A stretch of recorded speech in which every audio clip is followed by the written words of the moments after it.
Assalamualaikum. Mohon maaf sebelumnya, ini saya mau tanya. Setelah saya melaksanakan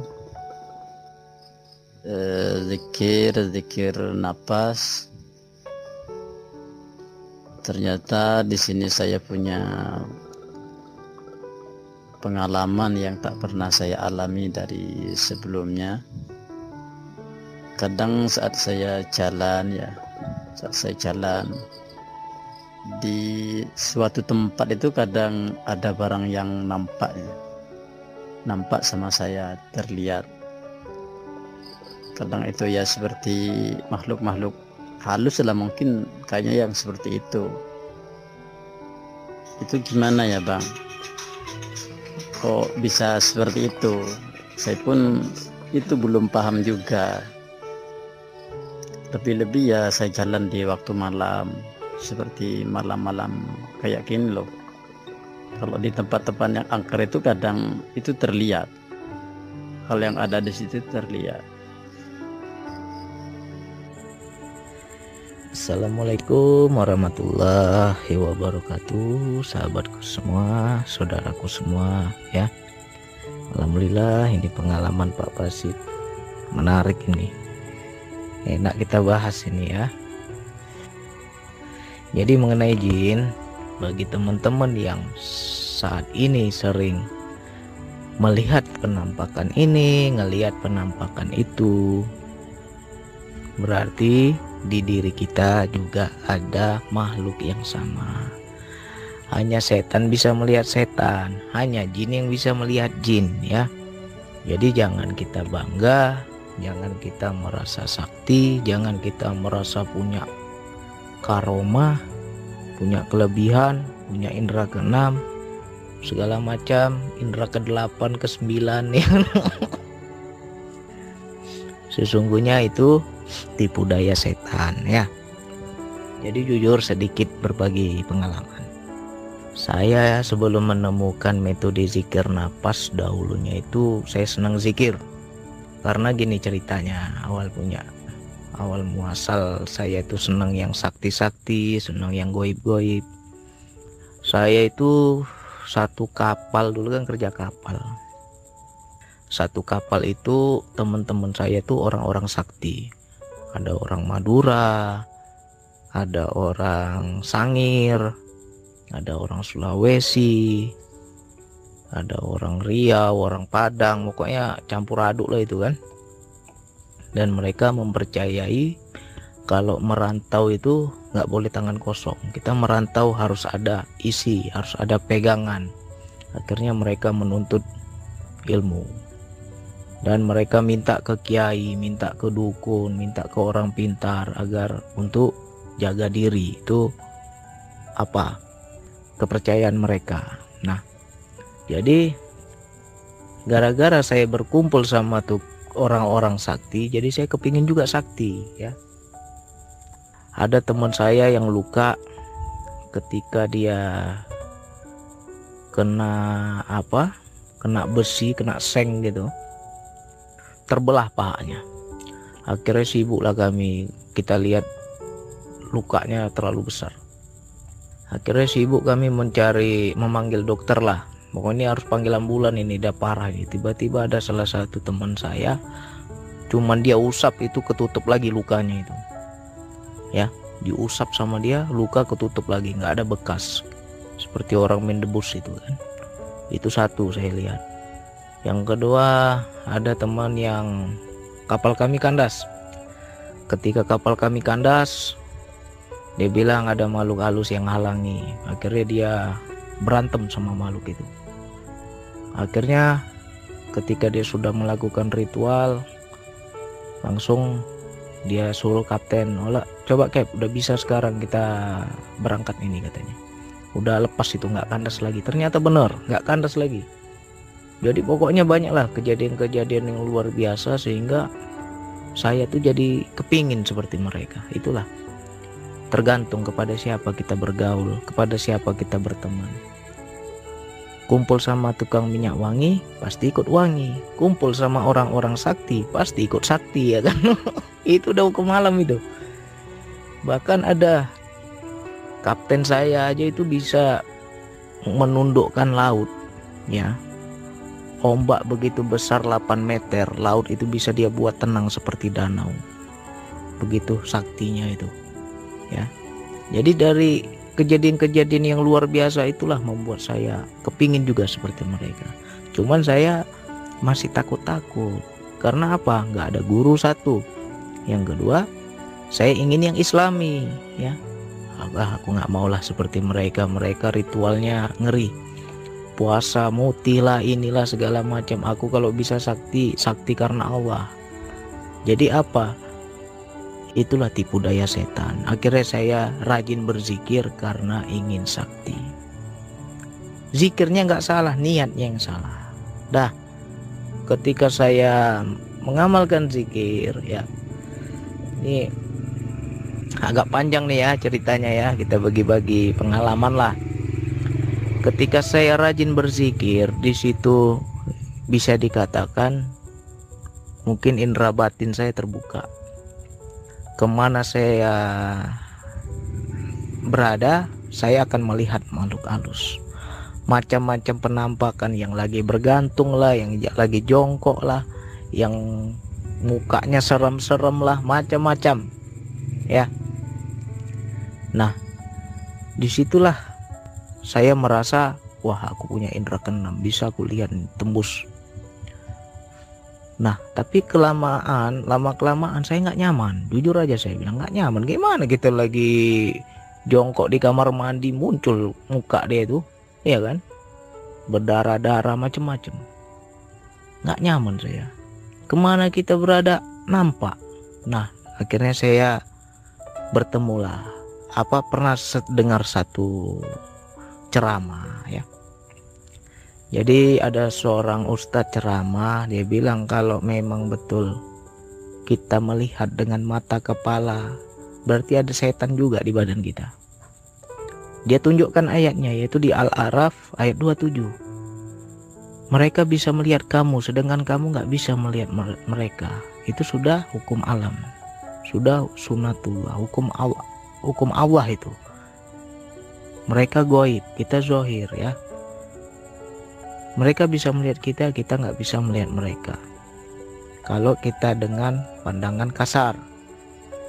Kecuali mereka lah yang mewujud ke dunia kita, baru kita terlihat. Bisa. Itu bisa. Kalau mereka yang menampakkan diri, mewujudkan dirinya, sehingga masuk ke dimensi alam kita, bisa. Tetapi kan nggak mungkin lah kemana kita berada muncul terus, nampak terus. Berarti kan ada yang nggak beres di diri kita, ya. Jadi akhirnya ketemulah metode zikir nafas. Nah, di sini perjuangannya sangat berat. Ketika saya mengamalkan zikir nafas, saya pernah muntah darah, saya pernah dibekap, saya pernah sakit, saya pernah, pokoknya benturan lah energi, ya kan. Tapi saya lawan. Ya Allah, gak mungkinlah aku berzikir kepadamu aku celaka, ya Allah.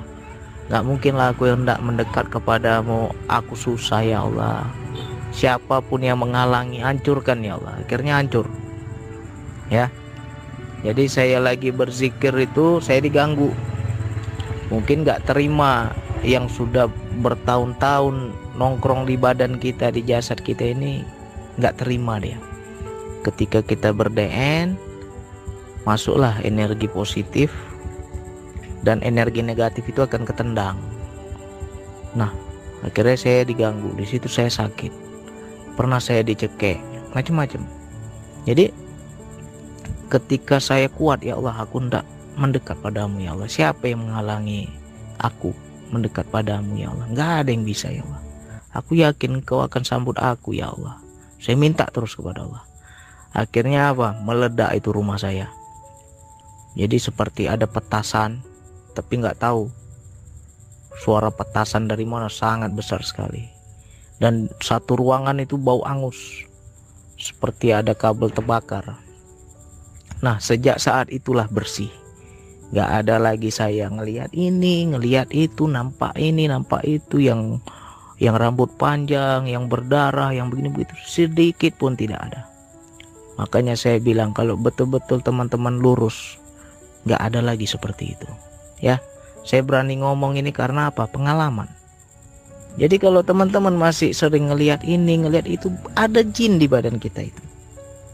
Ya, jangan dibilang, ah bang saya zikirnya bener bang, saya juga zikirnya bener, nggak ada macam-macam zikir. Tapi niatnya yang beda, ya.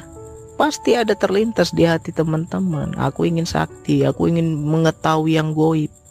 Akhirnya apa? Masuklah setan itu, datanglah jin itu merasuk di diri kita. Nah, akhirnya dia ketemu apa? Datangi kita, ngasih ayat ini, ngasih amalan itu, saya pun sudah rasa dulu. Ya. Saya pun sudah rasa. Macam-macam dikasih kita. Apakah membuat kita tambah dekat? Tidak.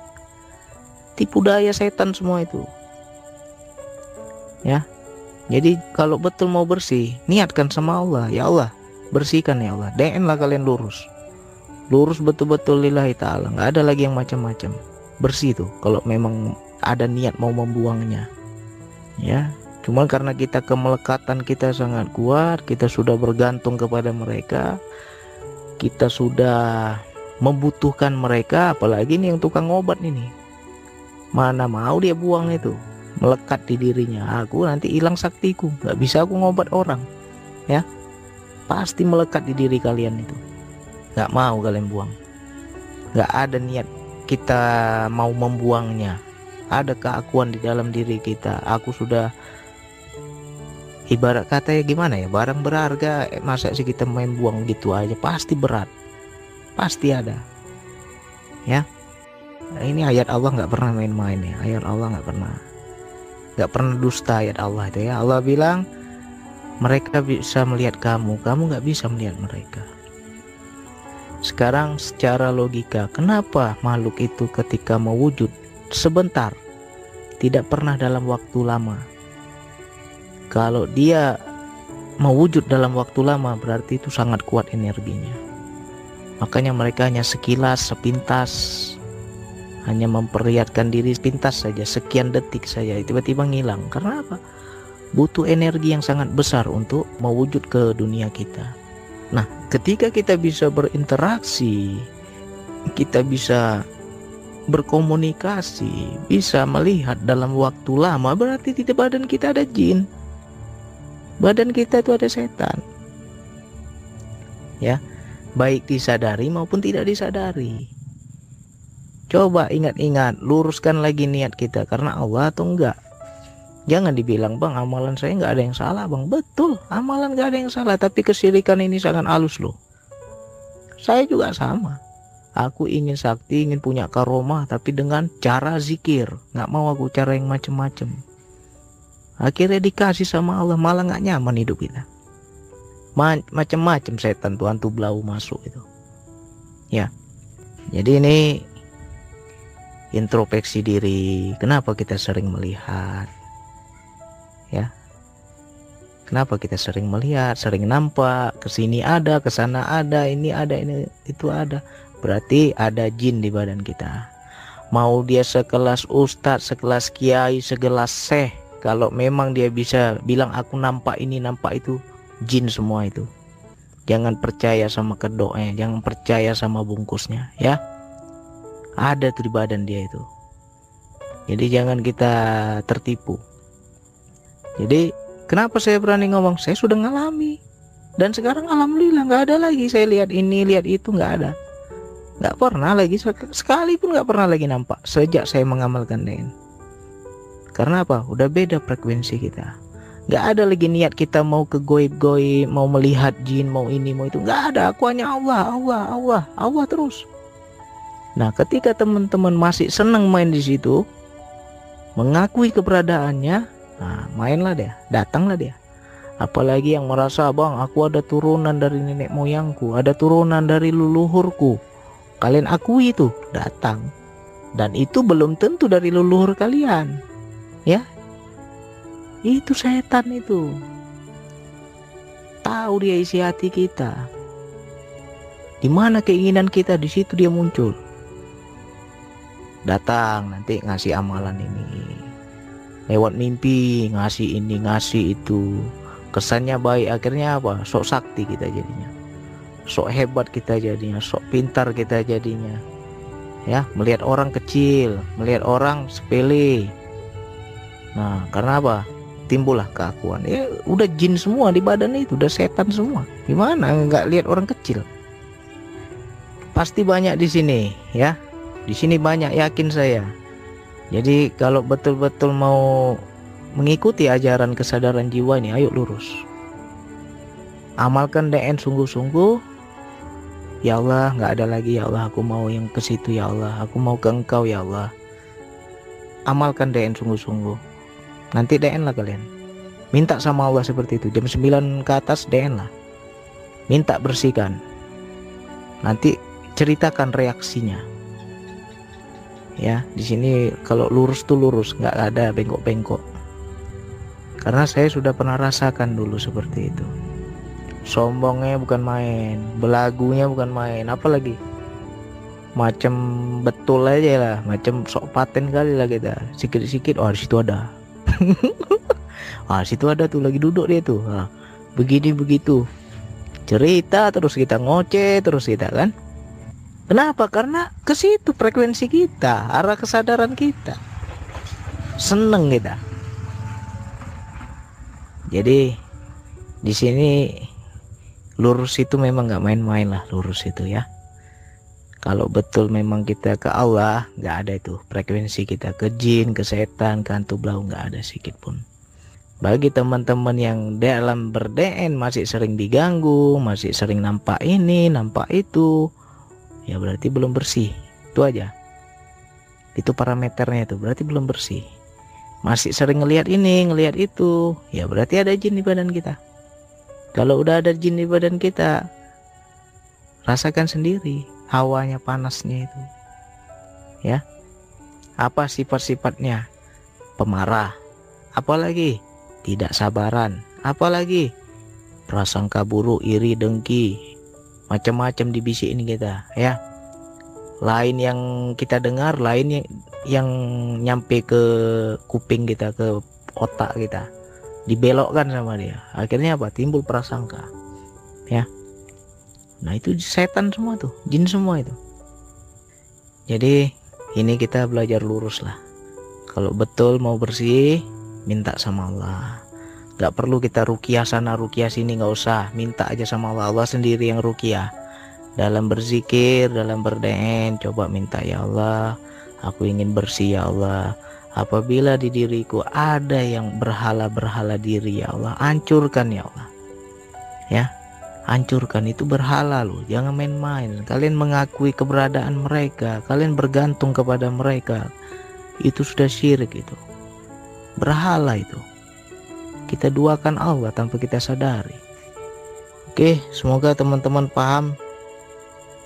Sekian dari saya. Wassalamualaikum warahmatullahi wabarakatuh.